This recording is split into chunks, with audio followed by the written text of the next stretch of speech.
નમસ્કાર દર્શક મિત્રો, ટીવી18 ન્યૂઝમાં આપનું સ્વાગત છે। સુરતમાં ટ્રાન્સપોર્ટ ચેરમેન સોમનાથ મરાઠે દ્વારા બીઆરટીએસ અને સિટી બસમાં અચાનક ચેકિંગ હાથ ધરાયું। મુસાફરોની ટિકિટ, કંડક્ટર ડ્રાઈવરના આઈડી કાર્ડ ચકાસ્યા। યુનિફોર્મ વગરના કંડક્ટરને નોટિસ અને આઈડી કાર્ડ વગરના કંડક્ટર તેમજ બેદરકાર ટિકિટ ચેકરને 7 દિવસ માટે સસ્પેન્ડ કરાયા। નમસ્કાર, સોમનાથ મરાઠે પરિવહન સમિતિ અધ્યક્ષ સુરત મહાનગરપાલિકા।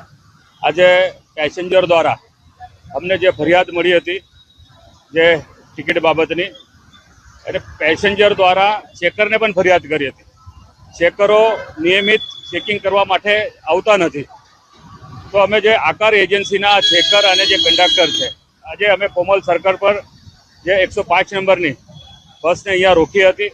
કંડક્ટર પાસે આજે જ નોકરી પર કંડક્ટર આવ્યો છે અને એની પાસે કોઈ પણ પ્રકારનો અનુભવ નથી, ખાલી ટી શર્ટ પહેરેલો છે, એની પાસે કોઈ પ્રકારનું આઈ કાર્ડ નથી, આકાર એજન્સીનો બી કાર્ડ નથી અને એની પાસે બીજો બી અન્ય કોઈ આધાર કાર્ડ કે વોટિંગ કાર્ડ એ પણ નથી।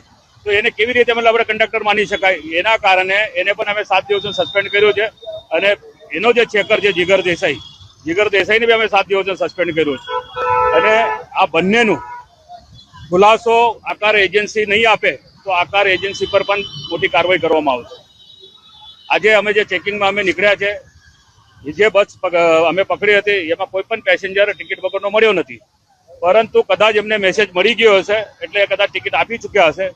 પરંતુ કાન ખોલીને કંડક્ટર હોય કે જે અમારી પાસે ફેર કલેક્શનની એજન્સી હશે, કાન ખોલીને સાંભળી લે, ચેકરો બી સાંભળી લે। મારા હાથે લાગશો તો બ્લેક લિસ્ટ કરીશ અને એજન્સી પર પણ કડકમાં કડક કાર્યવાહી કરવામાં આવશે।